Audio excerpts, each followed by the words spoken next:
What's going on, everybody? This is Brian Mazik, aka Franchise Play, and I'm here to talk to you about my NCAA brackets for this season, 2017 NCAA tournament. It is, man, this is March Madness. This is when everybody just turns almost, pretty much any basketball fans, especially many sports fans, turn all of their attention to the NCAA tournament. And we got about a little less than an hour before the games actually start. So I figured I probably should have done this already, but I was waiting for the first four games to be over before I shared my bracket.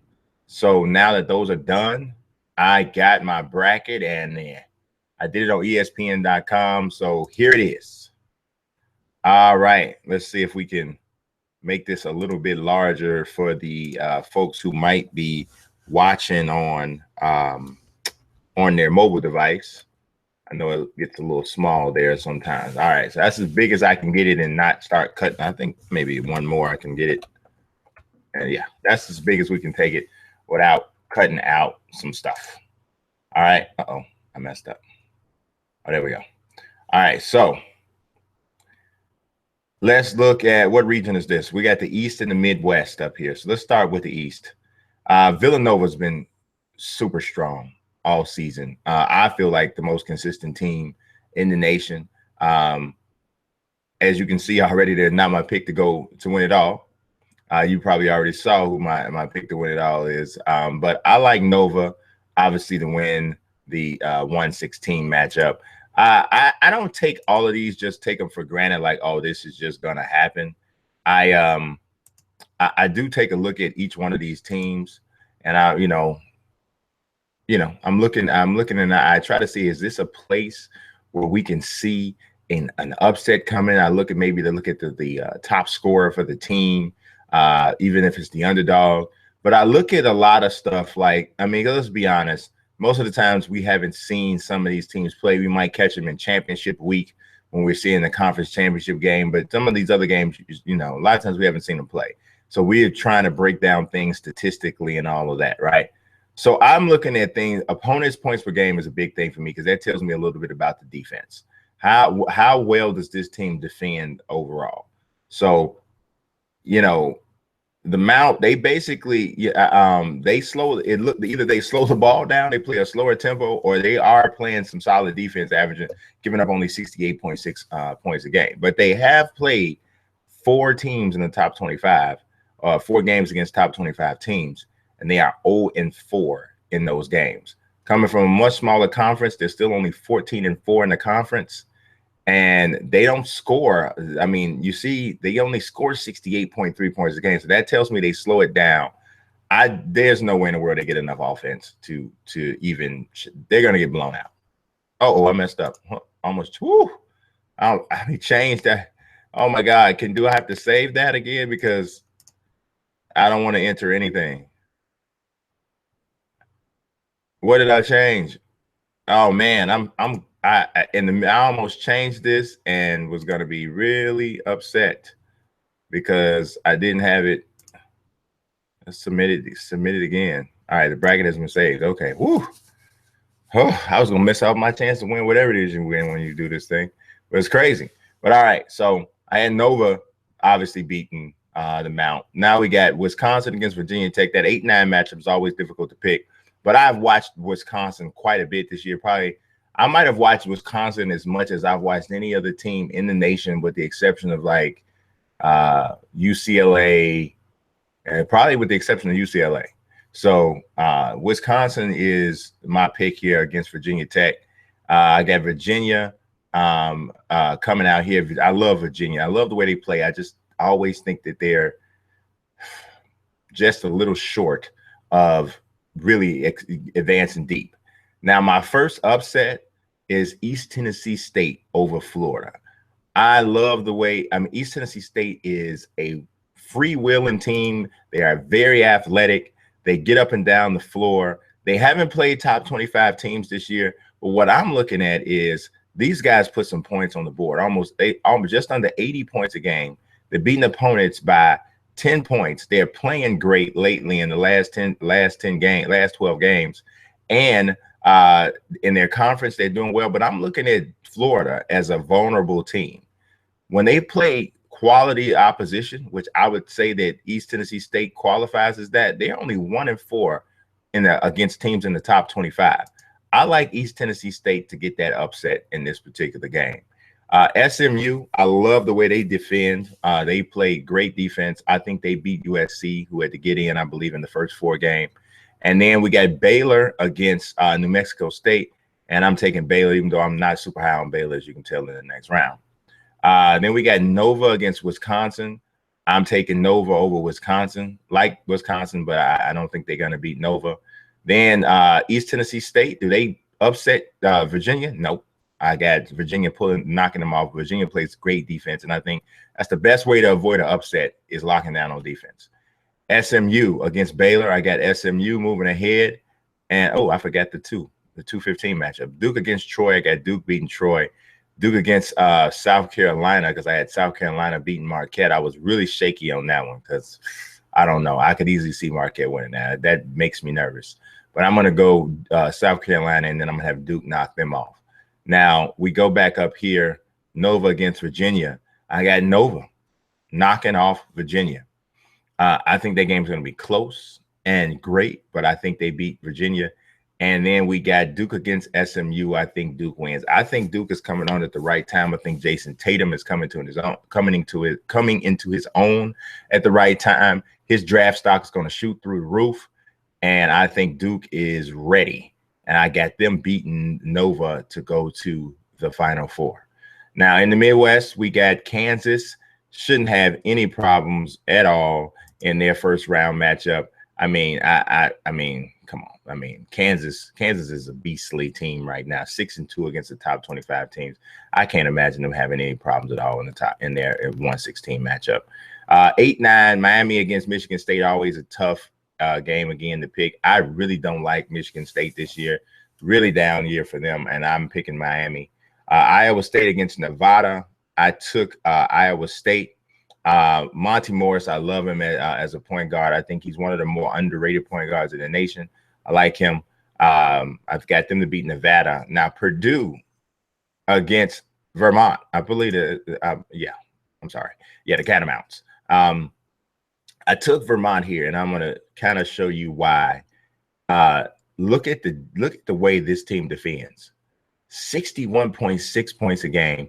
Look at Purdue against quality teams, top 25 teams, 1-5. Look at now. There's something to be said when they say, "Who are you beating the teams you're supposed to beat?" Clearly, UVM is the best team in their conference. Look at their record in their conference. They beat everybody they're supposed to beat. They score enough points here. They won their last 12 games, obviously, because they're undefeated in the conference. I like this. To me, this is a sensible upset pick. This is a down year for the Big Ten. Sensible upset pick. I got UVM. Then we got Rhode Island against Creighton. I got another upset there. So I'll look into the upset stuff, and I'll say, kind of show you why I picked the upsets. Rhode Island, 3-1 against top 25 teams. Lockdown defense. And Creighton is limping, so to speak, into the tournament. Only playing 500 basketball the last 12 games. Yeah, I like Rhode Island. I like Rhode Island there. And then we got Michigan. Michigan, I think, they're on the upswing. I really think the Michigan is on the upswing. I think they're playing the best, maybe some of the best basketball in the Big Ten. And I like them to beat Oklahoma State. I like Louisville over Jacksonville State. And we got Kentucky over Miami. I got UVM. I like UVM as my primary Cinderella team this year, all the way to the Sweet 16 to play Kansas. Rhode Island against Oregon. Now, Rhode Island, I think, is also primed for to upset Oregon. I like that matchup for Rhode Island. They go to the Sweet 16 too, but they're a little bit higher seed than UVM. And then I got Michigan upsetting Louisville. So you see, the Midwest bracket is my Midwest region is where I got my upsets. So then we go Kansas knocking off UVM, ending their dream. And then I got Michigan winning a battle of upstarts, beating Rhode Island. I told you I was pretty high on Michigan, but then I got KU beating where's my Final Four? I got KU beating Michigan. All right, so you already saw who my national champion is, and see even who my Final Four is. But let's look here at the West bracket. Gonzaga against San Diego State. Gonzaga's going to handle that, even though I'm not as high on Gonzaga as everybody else. I would love to pick Northwestern to win this game, but I got to go Vanderbilt. I don't like the way Northwestern finished the season, especially once it started to get it started to look as though, yeah, you know, these guys, you're going to make your first NCAA tournament. When that started to look more real, I felt that their level of play kind of peeled back a bit. And this, like I said, is a weak year for the Big Ten. I got Princeton upsetting Notre Dame, and I know a few people have this, but Princeton shoots the three. These guys play fearless. They play good defense. They let it bomb from three, and I don't like the way Notre Dame has played against top 25 teams this year. I'm not big on Notre Dame this year at all, but I think Princeton is a team that is sitting there ready, and you know how that 5-12 goes every year. There's almost every year you're going to see one, or at least two. So I like Princeton. Then we got West Virginia against Bucknell. West Virginia, Bob Huggins is, I think, one of the more underrated coaches in the nation. I love the way his team defends. This is one of his more high-scoring teams, I think, that West Virginia has had. I mean, even if you go back to when they were in Cincinnati, when he was in Cincinnati, this team, they score a little bit uncharacteristically high. So I like them. Also, look at what they've done against top 25 teams, 5-3. I like West Virginia a lot, as you can tell. Maryland against Xavier. Another one of the more underrated players in the nation to me is Melo Trimble. That dude plays under control. He knows when to go get buckets for his team. I really like them. I got them taking out Xavier. Florida State, I almost picked Florida Gulf Coast to upset them, but I didn't. And I'm going to go with Florida State in the battle of Floridian schools. We got St. Mary's against VCU. I almost picked VCU, but I went ahead and went with St. Mary's here. They were the higher seed. I was definitely shaky, but I told you how I feel about the defense. Defense is huge for me, and few teams give up fewer points per game than St. Mary's. So I went with them. Arizona taking out North Dakota. I believe that's who that is. Yeah. I got Arizona is one of the better teams in the nation. Really, really high on them. I do respect them, but as you can see, I don't have them going to the Final Four, but I got them winning that first round matchup. Gonzaga will beat Vanderbilt. I got West Virginia beating Princeton, and I think the game could be close until maybe about 7 or 8 minutes left in the second half. I think West Virginia will pull away. Florida State over Maryland. That was really tough for me because I like Maryland, but you know what made me pick Florida State? Every time I watch Maryland this year, their bigs on the inside play entirely too soft on the inside. And Florida State has some athletes and some length. They got Dwayne Bacon is penetrating and going to the basket. Jonathan Isaac, I like Florida State in this game. I just think Maryland on the inside is a little bit too soft. I got Arizona beating St. Mary's, and then I got West Virginia upsetting Gonzaga. I told you I really like West Virginia. That's how much I like them. I like Gonzaga. I think they're a solid team, but faced with this run of games to have to win in a row, I just don't think that they can prove it. I just don't think they can do it. I might be wrong, but I got West Virginia. Then I got Arizona taking out Florida State, and then I have West Virginia pulling a somewhat minor upset over Arizona to go to the Final Four. North Carolina against Texas Southern. That's easy, North Carolina. I got Seton Hall over Arkansas. Middle Tennessee State pulling the upset over Minnesota. As you can see, like I said, am down on the Big Ten this year. I think this is a really, really whack year for the Big Ten. And if you look at how hot Middle Tennessee State has been, they're coming in as upstarts here. I think they beat Minnesota. The only team from the Big Ten that I gave any real love is Michigan in this tournament. So we'll see if I'm wrong. Butler against Winthrop. Winthrop has that little dynamic point guard, Keon Thompson, I believe his name is, and I think he could have a big game.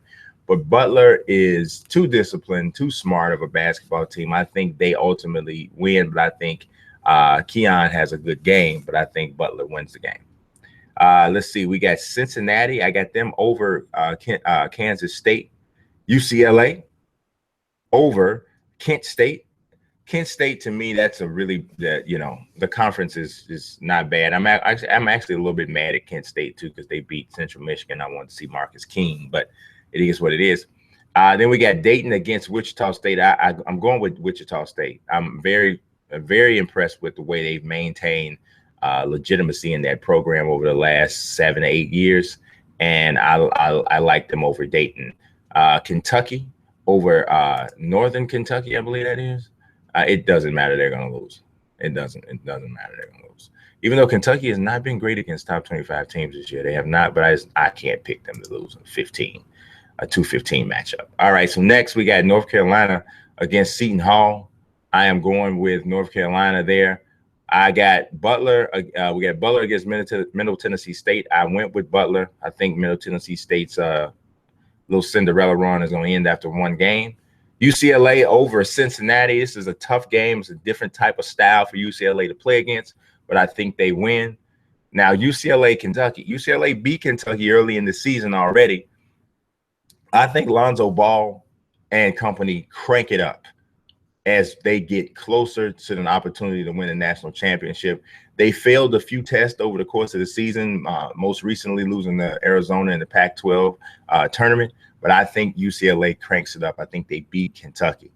Then I got Butler knocking off North Carolina. I don't know. I'm not feeling North Carolina this year. I know these guys can score 85 points a game. That's a lot of points. But 71 is, I'm not sure.